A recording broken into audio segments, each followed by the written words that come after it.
Hello friends, আজকে ছিল মেয়ের শেষ পরীক্ষা, হায়ার সেকেন্ডারি শেষ পরীক্ষা। তো একটু আগে এলাম, এসে এই যে স্নান টান করলাম, দেখতেই পাচ্ছ। না, বেশি গরম করতে হবে না। তো সকালবেলা ভাত আর ভাজি রান্না করে খেয়ে গেছিলাম। ভাত আছে, ভাজি আছে অল্প, আর সেরকম কিছু নেই। ভেবেছিলাম এসে ডাল সেদ্ধ দেবো, কিন্তু এসে আর ইচ্ছা করছে না। আর আজকে অনেক ঘোরাঘুরি করেছি, হাঁটাহাঁটি করেছি, পা এত ব্যথা করছে মাগো।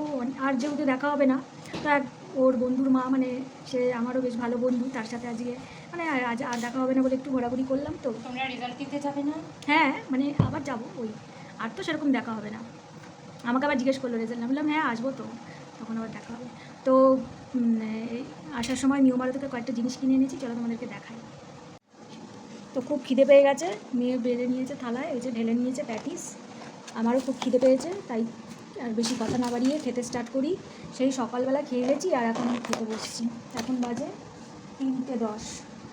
এই যে এনেছি নিউমারো থেকে, এইটা হলো নলেন গুড়ের মুস, এটা হলো সিময়ের ক্ষীর, আর এটা কি সাবাসানা সুবাস, কি বল, আমি দেখছি তুমি বলতে পারো কিনা। কি সাবা, বাসবুসা এটা বাসবুসা একটা জিনিস, যাই হোক। আর এনেছি একটা, নিয়েছি এটা হলো আরেবিয়ান চিকেন পাফ, আর এটা হলো ফিশ ফ্রাই, ফিশ চপ, আর এটা হলো ক্রিমি চিকেন কাট রোল। জিনিস নি, ও দুজনে এটা অর্ধেক নেবো। কি জিনিস? এটা এটা একটা নিচ্ছি, এটা দুজনে অর্ধেক। ও স্নান করলো, এবারে খেতে বসেছি। তো ঠিক আছে, খেয়ে নি। ও হ্যাঁ, আর এনেছি থামস আপ, এই যে দুটো থামস আপ। ও হ্যাঁ, আর একটা জিনিস ভাবলাম তোমাদের সাথে শেয়ার করি। ওই যে বললাম না যে বন্ধু, মানে ওর বন্ধুর মা, ওর তো আমারও বন্ধু, সে তোমরা তো একসাথে বেরোতে হ্যাঁ, এরকম আর দেখা হবে না এরকম। আরে হয় না, আমিই বেরোই না, তো আমি আমাকেই তো বলি, আমারই তো বেরোনো হয় না। ওর মা তো ওরা বেরোতে পারে, আমিই তো বেরোই না। ওর মা আবার আগেও যখন যেতাম এটা ওটা কিনে খাওয়াতো, এখনও তাই। দেখা হলেই খাও এই খাও। এর আগের দিনও বলছিল, আজকেও একদম আমি খাবো না জোর করে আমার মানে কিনে আমার ব্যাগে ঢুকিয়ে দিল, বলে তোমার আর মেয়ের জন্য, আমাদের দুজনের জন্য দুটো সন্দেশ কিনে পাঠিয়ে দিল, এক একটা সন্দেশ 20 টাকা করে। আমার সামনেই কিনলো। হ্যাঁ, ভালো দোকানদের সন্দেশ তো ওরকমই হয়। হ্যাঁ, সুরেশ, ওইখানে একটা দোকান আছে না বড়, ওই দোকান। এমনিতেই তো এখন নর্মাল দোকানেই তো সন্দেশ 15 টাকা, 10 টাকা, 15 টাকা করে। 10 টাকাও নেই হয়তো, 12 টাকা কিংবা 15 টাকা। আর একটু ভালো, আর এটা তো কত বড়, এরকম বড়গুলো 20 টাকায়। সেও নিল নিজেদের বাড়ির জন্য, তো ভাবলাম এটা না শেয়ার করলে হবে, এইগুলোই তো স্মৃতি হয়ে থাকবে। টিফিন বক্সে কে নিয়ে গেছো? আমি কিছু নিয়ে যাইনি। এই যে তুই এটা তোর বন্ধুকে দিয়েছিলিস অনেক দিন আগে, নাকি ওকে তোর জন্মদিনের পায়েস দিয়েছিলিস চর্চিতাকে, হতে পারে কিছু একটা দিয়েছিলিস। ওর মা এটা দিল, ওর মধ্যে লাড্ডু আছে, বললো ঠাকুরের প্রসাদ আছে। হ্যাঁ, পায়েস দেওয়া তো হয়েছিল। এটা ওর বন্ধুর মা দিয়েছে, ওই যে অনেক দিন আগে ওর জন্মদিনের পায়েস পাঠিয়েছিলাম, তো এই বাটিটার মধ্যে টিফিন বক্সটাতে করে এই লাড্ডু দিয়েছে দুটো।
টাটা।